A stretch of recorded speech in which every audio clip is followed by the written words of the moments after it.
Hey everybody, I'm Jack Reeder with Future Pastimes, and I'm a designer for the expansions to the 2019 edition of the Dune board game published by Gale Force 9. And in this video, I'm going to be talking about a powerful alliance between two factions in Dune. And this is an alliance I call the Information Alliance. It's one that exists between Atreides and the Ixians. And it's the Information Alliance because they have a lock on card knowledge in the game. So for the Ixians, it's more of a general card knowledge. They know what cards are out there. And of course, the Atreides know which cards players are buying. But what makes this a powerful alliance is that they have cornered the market on that card knowledge. And they're able to leverage that and really pick their battles, figure out who is vulnerable to whatever it is that the Atreides-Ixian alliance has. And it also helps them to maneuver the bidding phase very effectively. So the Ixians, first of all, they're going to start the game with arguably the best card that is available in those initial cards, what we call their pocket card. And those are the cards that Atreides doesn't know for the other factions. Now, the Ixians aren't going to know who has what, but they're going to have the best card out of that lot. And then they'll at least know what's out there. And it can be very effective if, for instance, you have drawn those initial cards. Let's say it's a 6-player game, so you're looking at 6 cards as the Ixians. There's a shield, and then there's a few weapons and other cards. So you pick the shield so that you're the only faction that's going to start the game with a defense. Or conversely, you maybe pick up a projectile weapon while there's a couple of snoopers out there. So again, you know that you have the capability to kill a leader that you oppose in battle, barring whatever is going to come up in the next auction for that first turn. So you get the benefit of knowing what's out there and being able to capitalize on the best pick of those initial cards. With each bidding phase, you're going to be looking at all the cards that will be up for bid that turn, plus an extra one, and then choosing one of those cards to suppress, either putting it on top of the deck or at the bottom of the deck. So again, you have some control over what is going to be available as part of the bidding phase. It lets you know, all right, again, if you're the only faction with a projectile weapon and another shield comes up, you can pick that card to suppress. So again, you know that you can kill a leader no matter what happens.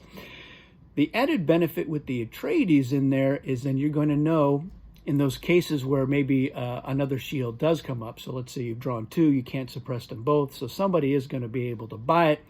You'll know who gets it, but you also may be able to maneuver things so that it's either you or your ally who have picked up that card to make sure that, again, you have capitalized on your ability to be able to dominate in a battle. There are some other advantages that the Ixians bring here, and that is one with their technology ability. They can sell a card from their hand and take the next card that's up for bid. So if they maybe have a duplicate shield that they want to put out there, they could sell that. And one of the things I like to try to do is I actually like to use technology, not just to get rid of a bad card, but maybe to get a card into my ally's hand by offering it up for bid. And if it's the Atreides, they know what it is, and then helping them to buy that card.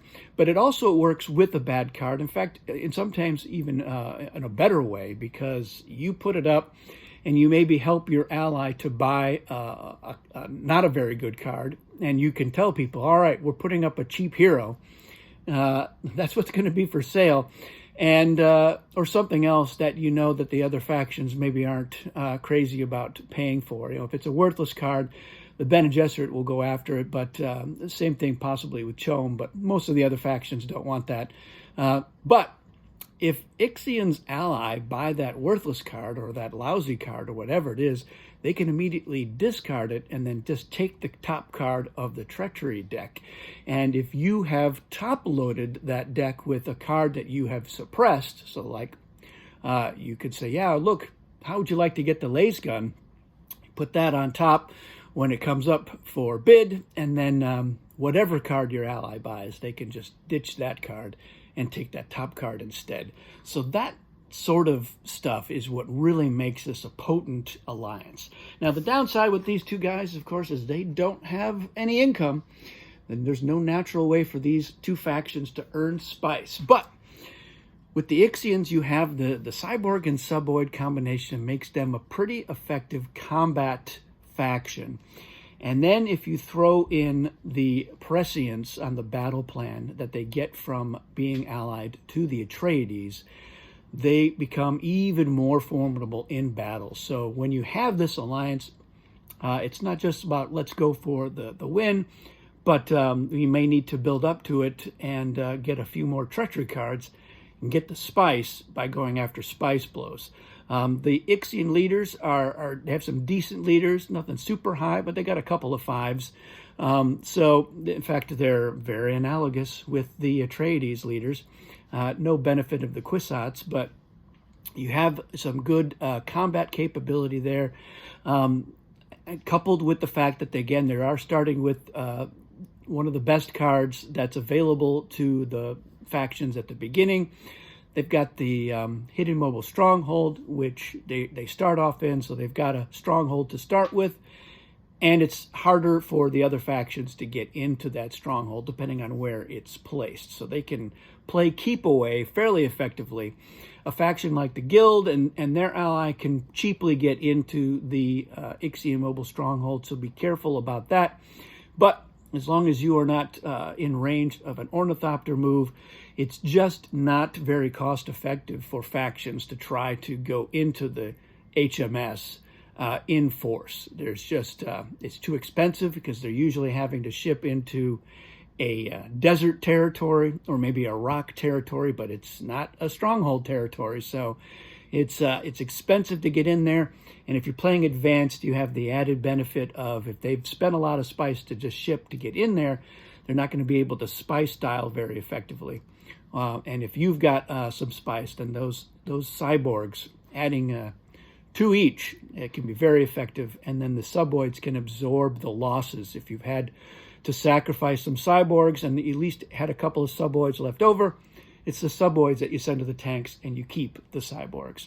So that is the Information Alliance. It's very effective, and they really can try to maneuver the treachery cards and the strength there into their hands and leverage their card knowledge as well, so they know who is weak and a good target for them to attack. If you've played this alliance, let me know how that has worked out or played against it, and any other elements of this alliance that you like, or any other weaknesses that you think are worth mentioning. Put those in the comments. I'd love to hear from them. That's all for this video. Thanks for watching, and we'll see you again soon.